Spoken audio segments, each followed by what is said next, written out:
Hi, welcome to my latest sew along for my new winter Know Me pattern ME2150. This is my first coat pattern for Know Me and I'm really excited about it. It features 4 contrasts, well technically 1 main with 3 contrasts, but you can see here there is 1, 2, 3, 4 different colors on the coat, and so you can do a whole lot with this pattern. The sample photos, I made this jacket in a twill, and for this sew along, I am making it in a wool blend.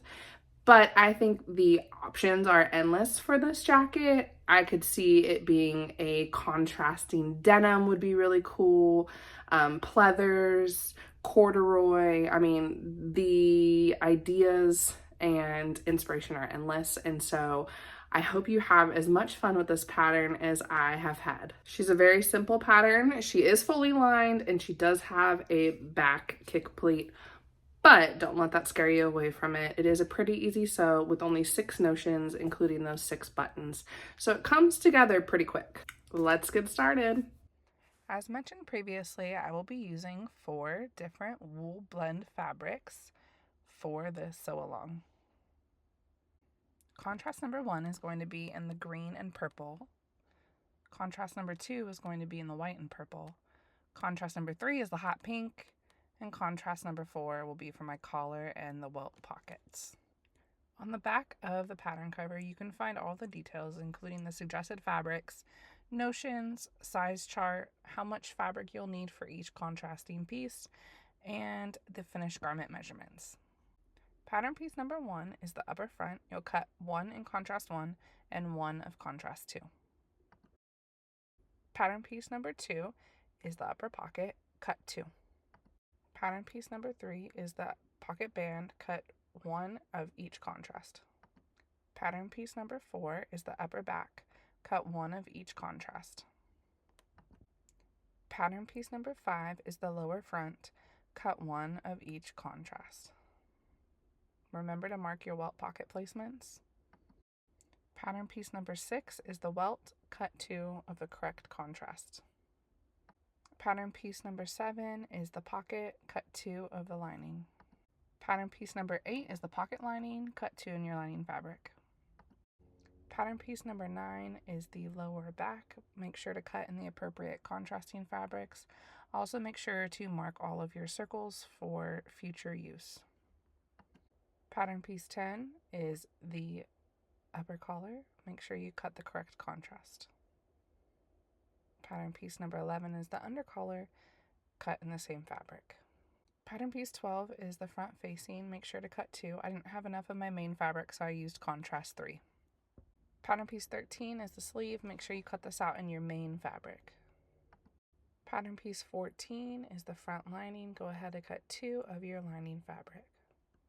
Pattern piece 15 is your right back lining, cut 1. And pattern piece 16 is your left back lining, cut 1 in your lining fabric. Make sure you interface pattern pieces 10, 11, and 12. Then we're going to grab pattern pieces 3 and 2 to connect to create our pockets for our upper bodice. Make sure to match the notches, right sides together, and go ahead and sew a 5/8 inch seam allowance across both pieces to create the start of our pockets.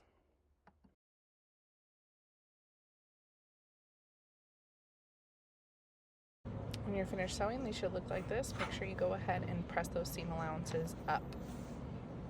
If you are using thick, bulky fabric like I am, go ahead and trim away the seam allowance so that it is not as bulky as we move forward through these next steps.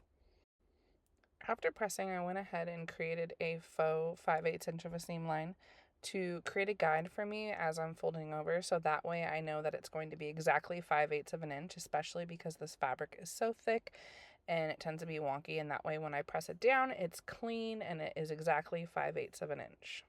I'm then going to take the pocket band and fold it over at the fold line. I'm going to pin both sides down so that when I take it to the sewing machine to create the faux stitch line, it is tacked down correctly. Because my fabric is so thick and bulky, I am taking my time. I could have used clips, but I prefer pins over the sewing machine just because my fabric is excessively bulky. I'm repeating this process for both sides, and then we'll take it to the sewing machine and create that 5/8 inch seam allowance all the way around as a guideline for when we tack our pockets to the jacket bodice.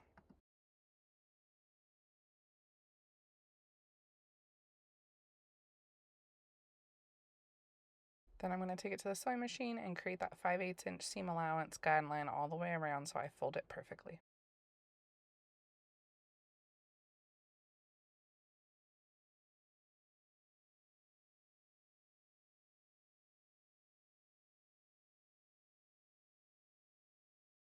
Then I'm going to clip the bulk excess away from the corners before I turn the pocket bands inside out.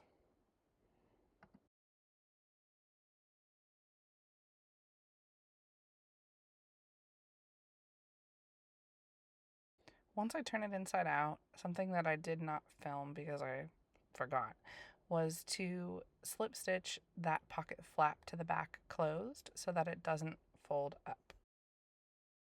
Again, here is me demonstrating by hand to show you to slip stitch here, but I forgot to press play when I was recording this part. So again, in order to have that laid down nice and neat, you can do a slip stitch right here and do that before you attach it to the jacket. Next, we're going to attach it to the bodice now that it's all pinned down correctly. Make sure to mark your dots for the pocket placement, and then you are going to place your corners of your pocket on those dots and then go ahead and pin it down for sewing. This is going to be an edge stitch along the edges of the pocket, but you could also do something really fancy and decorative here. There's an option for that as well. So however you want to do your pockets, now's the time to go ahead and do that. I just kept it simple with a simple edge stitch.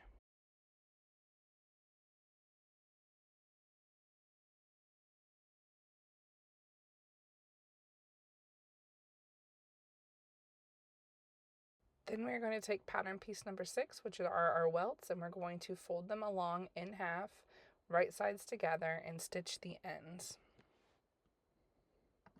These stitch lines will be 5/8 of an inch on each side.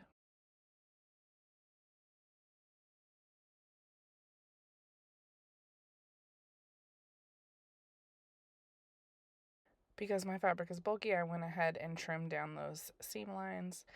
Then we're going to flip our welts inside out, give them a good press. We are going to make sure that the edges are sharp because these are going to become the outside of our welt pockets. And then you are going to stitch the edges together, just a basting stitch so that when we connect it to the jacket, it is basted together. It's also really important that you don't forget to mark your jacket pieces with the welt information. Then we are going to pin the welt to the lower front, placing seam line along the lower stitch line, matching the small dots. It's really important that you baste between the small dots at the corner and don't go over. Repeat this process for the other side of the lower bodice so that we can complete both welts at the same time.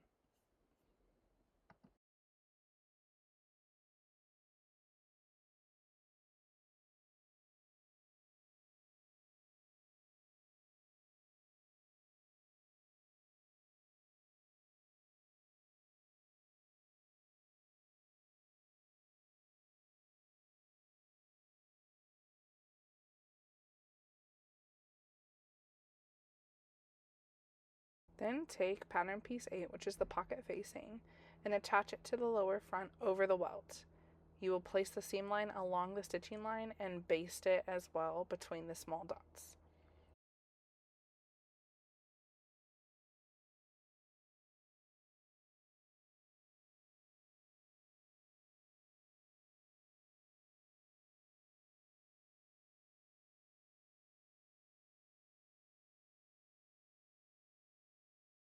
Then you will take pattern piece 7 and place it along the other stitch line and stitch between the small dots on this side.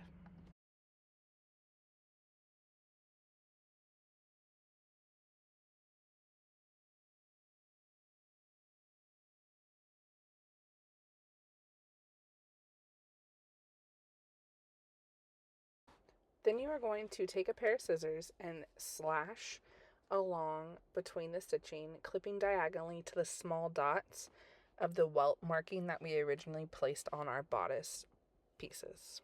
This part can seem a little bit tricky and intimidating if you've never made a welt pocket before, but just make sure you're clipping to and not through those dots. So again, I'm taking my time and I'm going really slow, especially on this thick fabric, and I'm clipping to but not through those dots. When you're finished, it almost looks like little triangles that you've created as you're clipping to those dots. So just keep that in mind.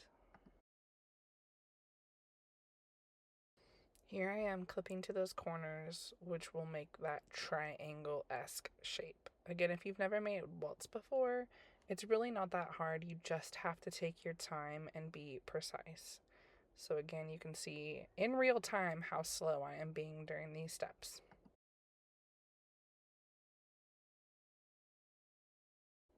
Then you will turn the pockets and the triangle ends inside, turning the welt up. Make sure to press, and then you will stitch the pocket edges together, catching those triangular ends in the stitching. This was really hard for me to capture, so if my tutorial is not thorough enough, just because I don't have a nice fancy equipment gear, there are so many amazing welt tutorials that are more in depth and have a better zoom. But as you can see here, I'm connecting the pockets, and then you're going to catch those little triangle bits into your stitching as you sew it.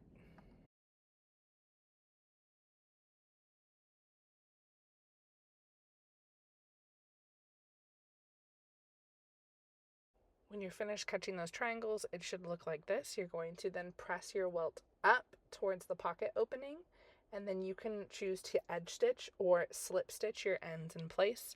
I'm going to use an edge stitch just because you can hardly see my thread on the fabric. So I'm going to edge stitch, but you could also slip stitch here as well.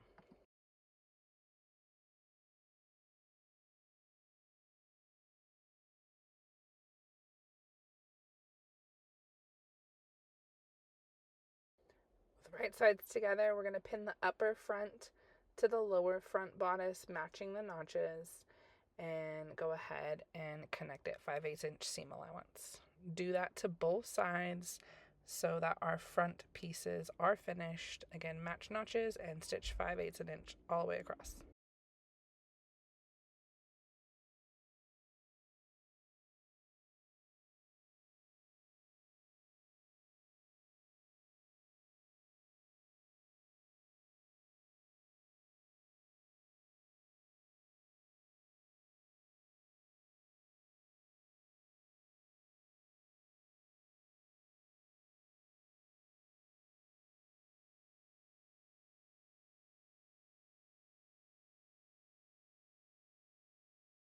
Go ahead and set those front pieces aside. We're going to move on to our back and grab pattern piece 4 and pattern piece 9, and we're going to connect them at the waist again, just like we did at the front.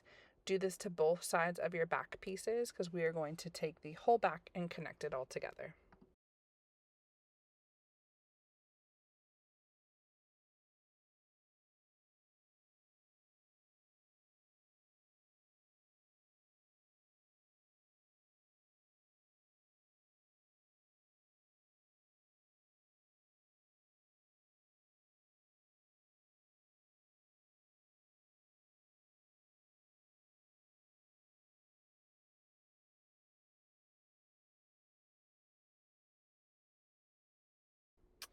With the right sides together, stitch the center back seam, ending at the large dot. Once you stitch it together, you will then press the seam open and then press the vent towards the right back.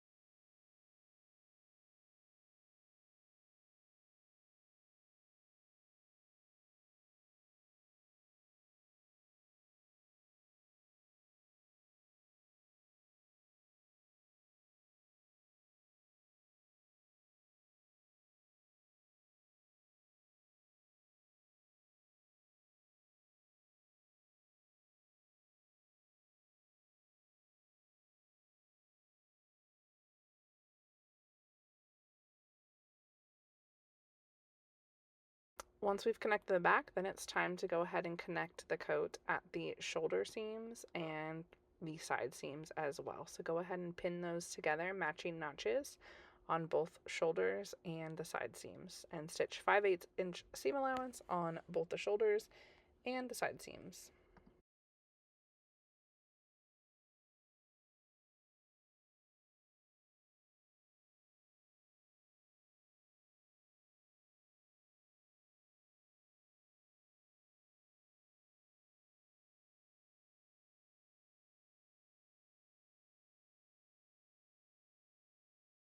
Go ahead and stay stitched around the neck so that it doesn't stretch.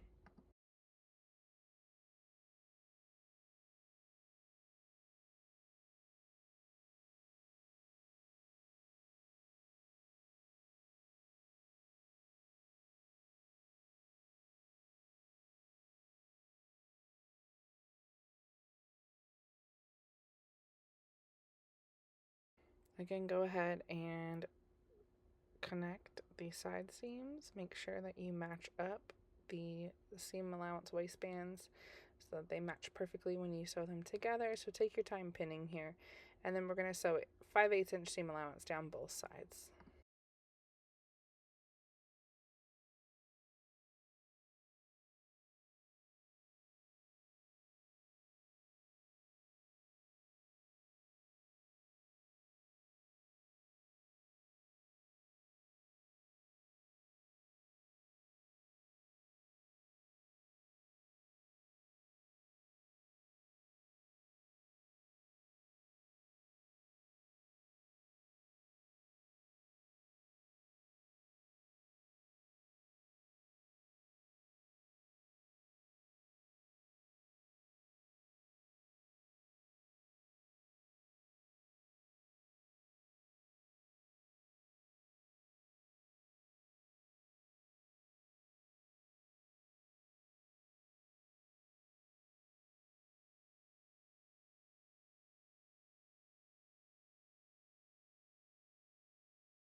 Then you're going to take pattern piece 13, which are our sleeves. You can do this to both the main fabric and the lining at the same time, just to get it out of the way. You're going to put the sleeves right sides together and go ahead and sew up 5/8 of an inch seam allowance to connect that sleeve seam.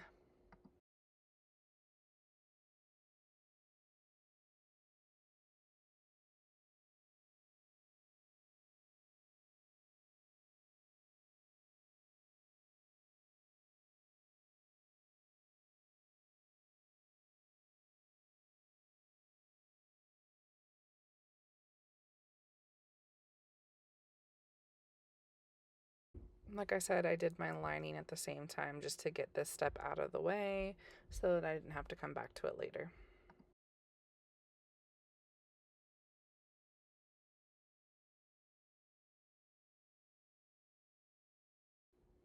Then you're going to create the E-stitching along the upper edge of the sleeve so that we can create the gathers. So go ahead and set your machine to the longest stitch length to achieve this so that we can create the gathers on the sleeve cap.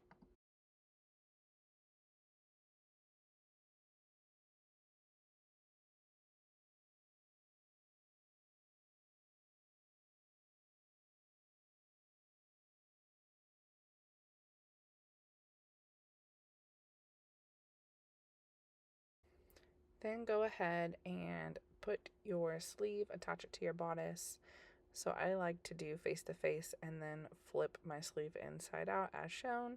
And then I'm just going to put that ease into the sleeve as I go ahead and match notches.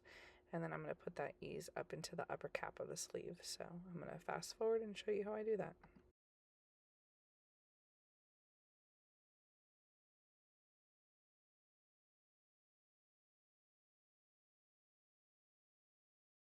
Once the gathers are spread evenly and your sleeve is placed in where you like it, you're going to go ahead and take it to the sewing machine and attach your sleeve 5/8 of an inch seam allowance all the way around. We don't have to clean finish because we're going to have a lining.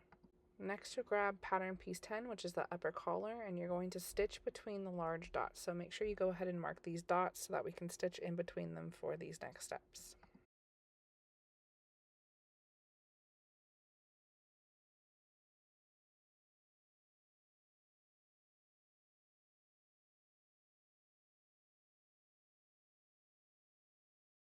Then you are going to connect pattern piece 11 at the back center seam with a 5/8 inch seam allowance.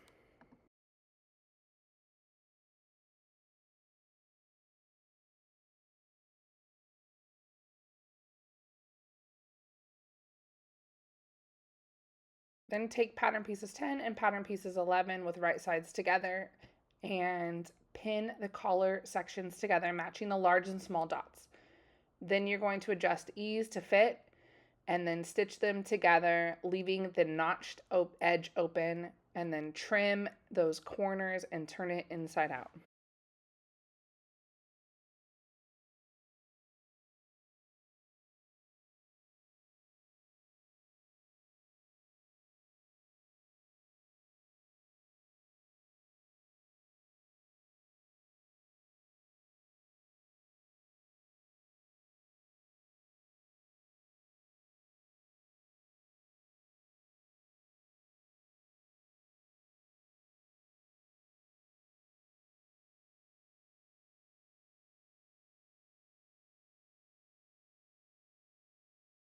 Once you've turned it inside out, go ahead and go to the iron and press it. Then you are going to understitch the collar as far as possible and then baste the bottom edges together, because then we are going to connect it to the jacket.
This is what it should look like after you finish basting them together. Then we are going to take the collar and connect it to our jacket bodice. Now we are going to connect our collar to our bodice of our jacket. Be sure to check for those notches if you already haven't made them. And then we're going to connect the collar all the way around, matching the notches that are on our collar. This is a basting stitch, so just make sure that you match the seam lines together like so, and then pin all the way around, matching those notches at the front of the collar.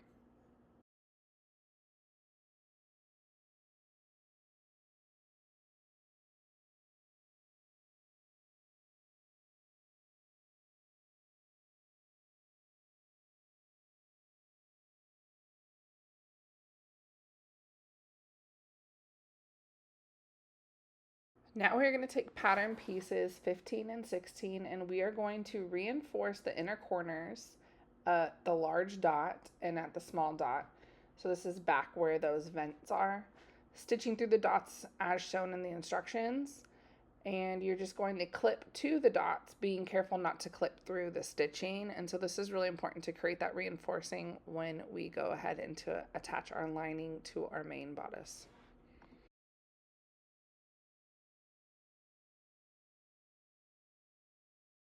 Next, we are going to take those same linings and place them face to face, and we are going to pin them together, matching the large dots to create a pleat. At the same time, we're also going to connect the two back pieces together all the way down to the vent. So first create the pleat, and then you're going to attach the back all the way together down until that vent part, and back stitch at the small dot to reinforce the seam.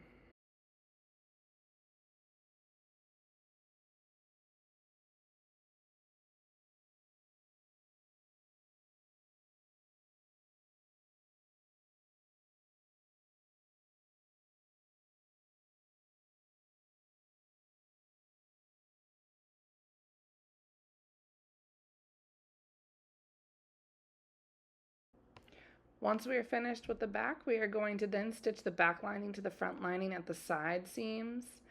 And then we are going to press up 5/8 of an inch on the lower edge of the lining to form a narrow hem.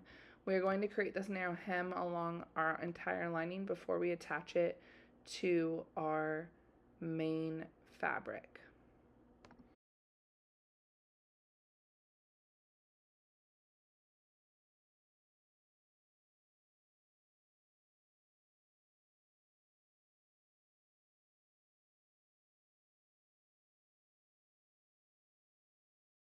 Next, we are going to take our front facing pieces, which is pattern piece 12, and we are going to stay stitch the side edge in the direction of the arrows. So again, you're going to start at the top and work your way down. If you don't have the directions right in front of you, that's the direction of the arrow. Then with right sides together, you are going to pin your front lining to the side edge of the front facing, matching the notches at the shoulder.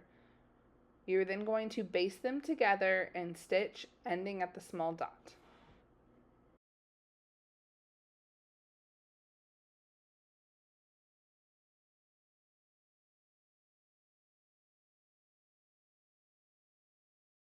Make sure to stitch to the small dot and clip only the facing seam allowance at the end of the stitching. Don't clip anything else.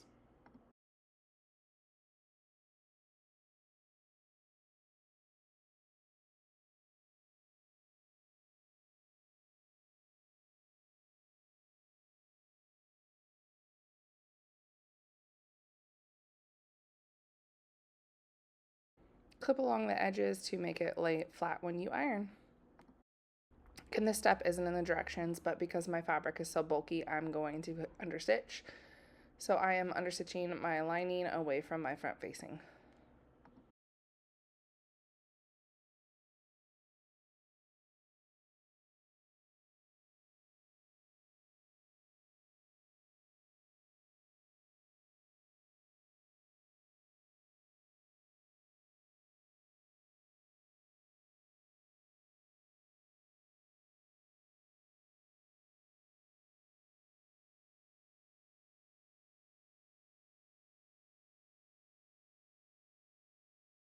Once you finish the step, go ahead and connect the shoulders to our lining pieces so that we create our full entire lining connected at the shoulder seams.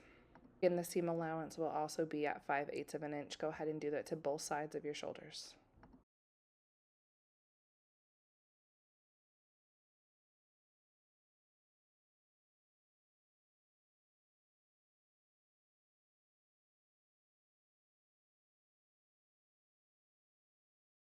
Then go ahead and take your sleeve lining pieces and connect your sleeve to your lining bodice. Attach the sleeves in the same manner that we did the main fabric. Just repeat the process here for the lining.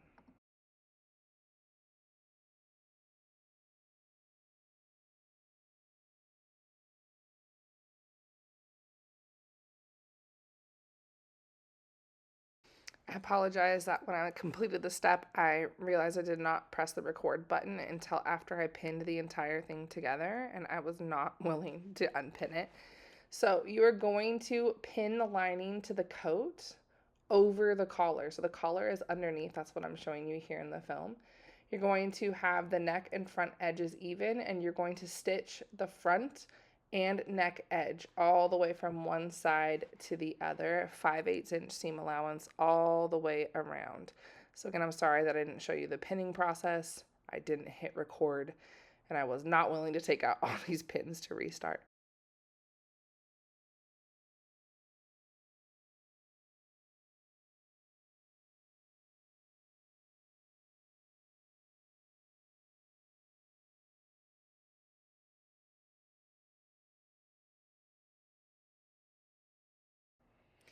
Okay, in this part of the sew along, I did actually deviate from the instructions because I did not like the instructions given in the pattern. I think there's a far easier way to insert the lining in the jacket. So once you finish connecting the lining, you're going to go ahead and turn your jacket inside out, which I'm showing you here. And then this is the way that I like to do the sleeve lining. If you would rather follow along with the instructions given by Simplicity, then you're going to go ahead and go to 39 and 40, but I think these instructions are far easier. Again, the sleeve instructions just seem like a lot more work with hand stitching, and we're already doing a lot of hand stitching with the hemline and other pieces, so I did not want to do this step. So here's the way that I do it. First, you're going to roll over the lining 5/8 of an inch, and you're also going to roll under the main fabric 5/8 of an inch, and you're going to pinch them together. Make sure that they're lined up and those seam lines match. Then you are going to put your hand through the lining. So here I am inserting my other hand while my left hand is pinching. I'm inserting my right hand in between the lining and the main fabric, and I'm going to place my fingers and pinch them right where we've created those two to connect. So you can see how I'm pinching them, and then I'm going to pull them back out where I just went from. And you can see I still have it pinched together. Now, these will be touching face to face. And so now I'm going to pin them all the way around, touching face to face, so that this is a much easier way to connect the sleeves together. So again, here's that close-up view of me connecting them face to face. And then we're going to take it to the sewing machine and still sew 5/8 of an inch. But this way is so much easier than having to hand sew these sleeves, and that's why I'm changing the instructions. Now again, if you don't like these instructions and this is way more complicated to you, then go ahead and complete step 39 and 40 when you get there. But for me, while that lining is open, it's so much easier to turn this inside out of the lining and then take it right back through and have it be machine clean finish. So you can see here I'm still pinning, and then I'm going to take it to the machine and sew 5/8 of an inch.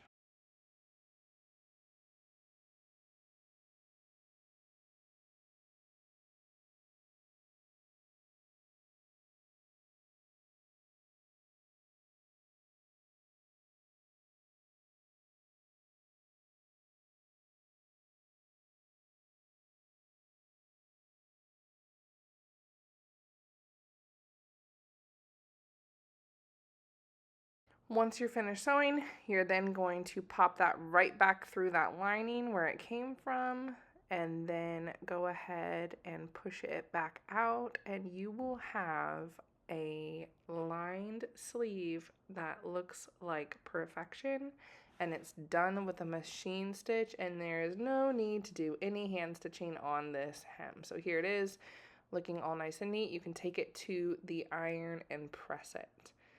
So there it is, nice and pretty.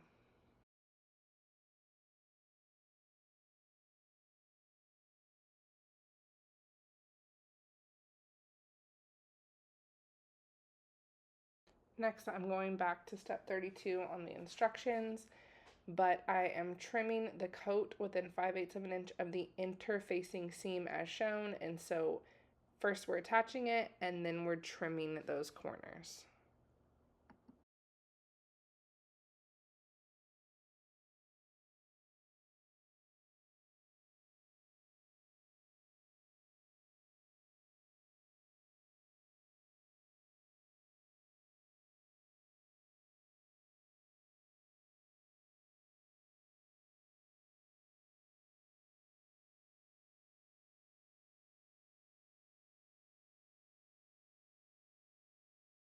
Then I'm going to turn the facings right side out to move on to the next step.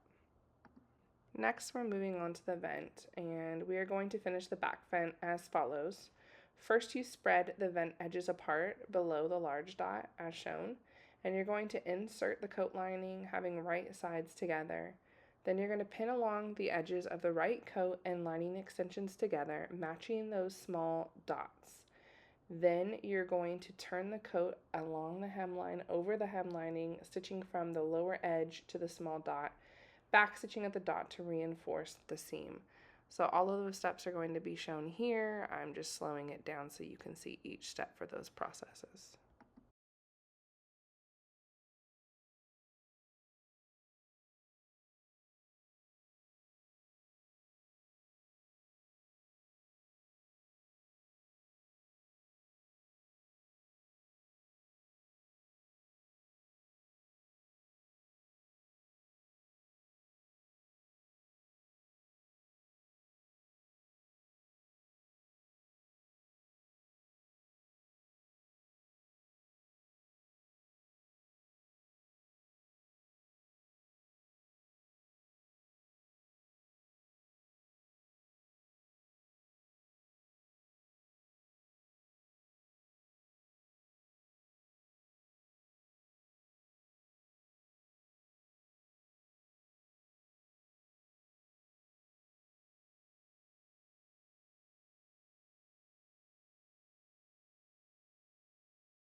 Then you're going to turn the extension right side out, separate the lining from the coat, keeping right sides of the lining together and right sides of the coat together. Press along the seam, pin upper edges of the right extension and left back with right sides together, matching small dots. The pressed edge of the extension will align with the seam line of the left vent opening, face between the large and small dots, keeping left back vent free.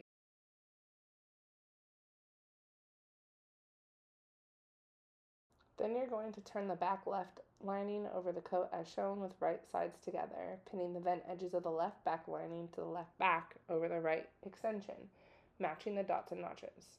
Starting at the large dot, stitch the vent edges together, pivoting at the small dot, keeping finished edge of the extension free. Clip the left back seam allowance of the coat at the end of the stitching.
Then the last step is to finish up the buttonholes. My coating fabric was way too thick, so for this I always changed to the buttonhole foot, but unfortunately my buttons were way too big for my buttonhole. So I ended up having to do buttonholes on my own, hand stitch all the buttonholes. I did not show this process, but you can find quick tutorials on the internet showing you how to do the buttonholes by hand. I ended up using embroidery floss because my fabric was so thick.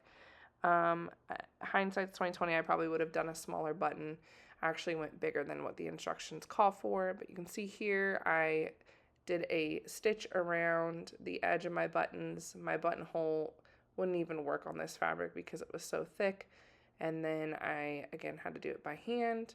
And so just do the buttonholes like you normally would on your machine. If your fabric's thick, then you probably are going to have to do it by hand like I had to. Again, here's the process of me hand sewing the buttonholes by myself because my machine couldn't do it. It wasn't up to the task with how thick my fabric was, and that's okay. So it took me a long time to do all 6. I am not documenting here, and in the process, I also hand stitched the hem but forgot to film it, so I apologize for that. But here is the finished product with the coat, and it looks beautiful, all done. Look at that matching seam line perfection. Congrats, you did it. Well done. I know at the end there that was a lot of hand sewing, but you did it. Now go wear this out. Tag me in all your photos at Miss Alisha Grace or hashtag ME2150. Can't wait to see what you do with this pattern. Until next time, bye.